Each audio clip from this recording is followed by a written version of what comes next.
Oh, c'est magnifique ici. C'est le jardin des sœurs, donc qui, à l'origine, ont cultivé ici les légumes pour la communauté, pour les malades, et aussi les plantes médicinales, certaines plantes médicinales, pas tout. C'était des sœurs avec un voile noir, je crois. C'était des sœurs avec un voile noir, oui. C'est bien ça.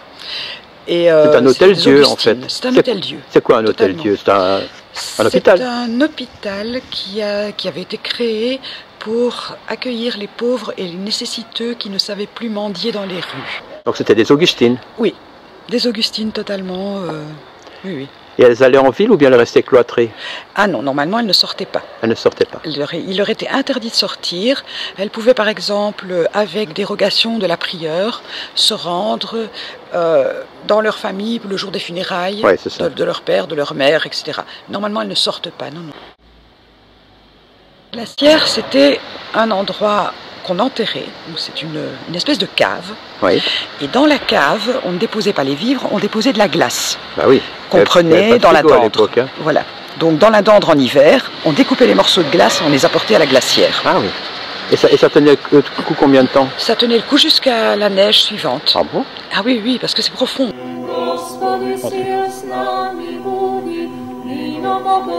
Ici? Ça date de 1342, donc c'est plus vieux que les hospices de Beaune.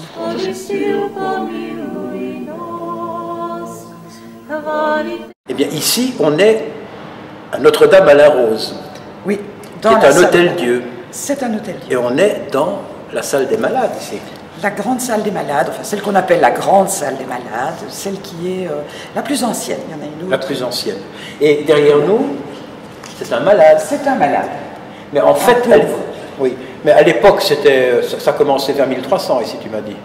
1242. 1242, très exactement. Et ici, il y avait dans chaque lit 2-3 personnes. Jusqu'à 2 ou 3 personnes. Jusqu'à 2 ou 3 personnes. Quand il y avait, en hiver, par exemple, s'il y avait beaucoup de malades, beaucoup de pneumonies, etc., 2 ou 3 personnes par lit. Donc je suppose qu'en été, ça ne sentait pas très bon ici.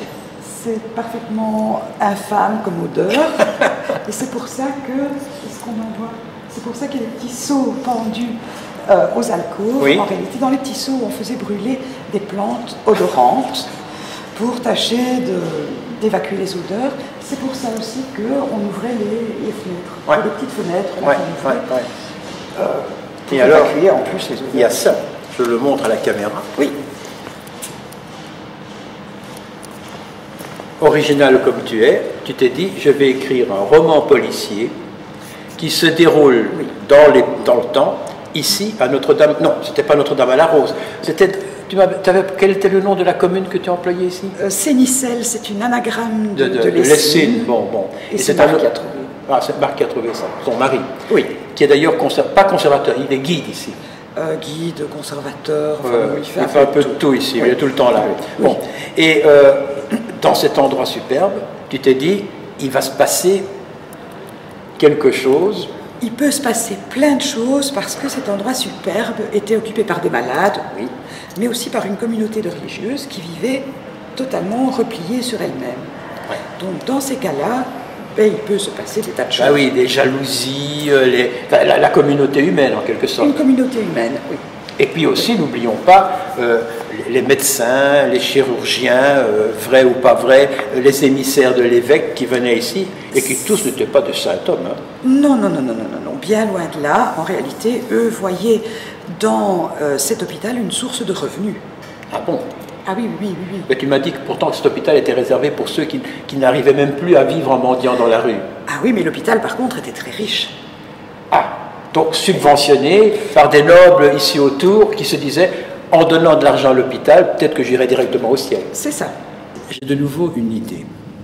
Originale, je ne sais pas.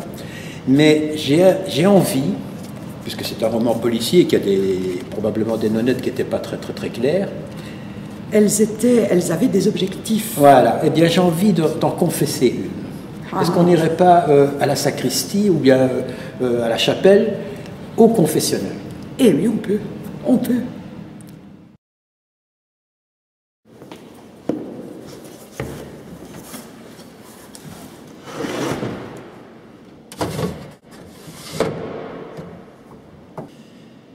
Ma sœur, il se passe de drôles de choses dans cet hôtel-Dieu en 1748. Et pourquoi 1748 et pas 1747 ou 1749? Parce qu'à cette époque-là, la nouvelle science commence à émerger.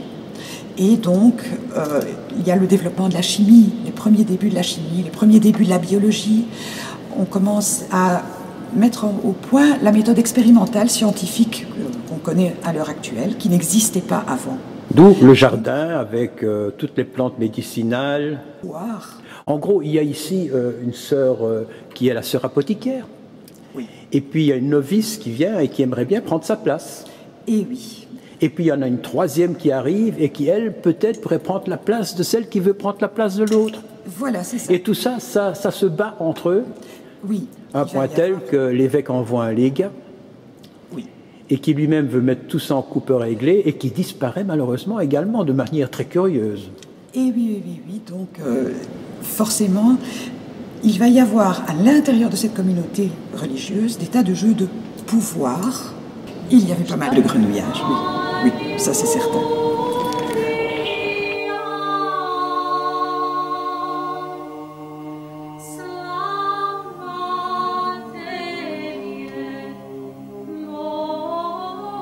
On ne va pas raconter ici toute l'histoire du bouquin parce que d'abord c'est compliqué, c'est complexe et puis qu'il ne faut pas non plus le déflorer.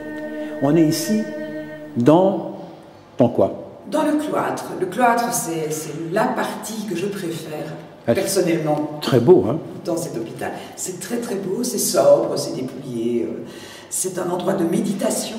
Quand tu as écrit ton livre, tu as pensé à tout cet environnement, bien sûr. Oui, tout à fait. Donc, parce que le côté historique du livre, il est quand même très exact. Hein?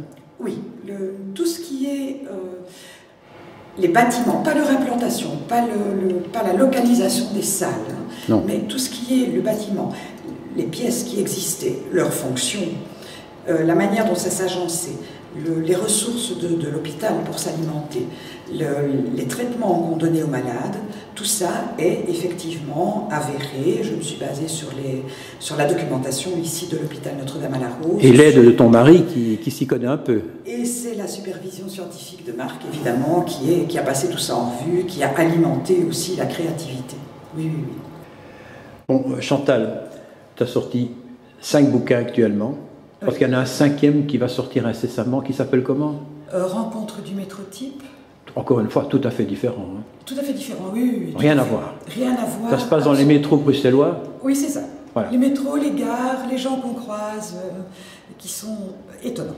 Comment fais-tu pour sauter comme ça d'un sujet à un autre avec une telle originalité? Parce que tu te lances vraiment dans des choses tellement différentes. C'est l'occasion qui fait le larron. C'est-à-dire que le voile et l'alambic, c'est parti d'une conversation au souper. Voilà, oh mais ce serait bien d'écrire un bouquin sur l'hôpital, ben oui, les sœurs, etc. Je trouvais que les sœurs étaient très intéressantes, ce sont des personnages magnifiques. Et donc voilà, le voile et l'alambic est né comme ça. Et le métro? Rencontre du métrotype, c'est né de gens que j'ai croisés dans le métro, qui étaient vraiment étonnants, des gens qui sont sidérants comme ça, et je leur ai imaginé une histoire. En fait, tu as l'œil, toi, non? Tu es très observatrice. Il y a des choses comme ça que j'aime bien, des choses qui me parlent. Et alors, à partir de ce moment-là, j'aime bien faire voyager mon imagination. Les mettre dans des décors. C'est ça. En fait, tu écris pour t'amuser. Oui.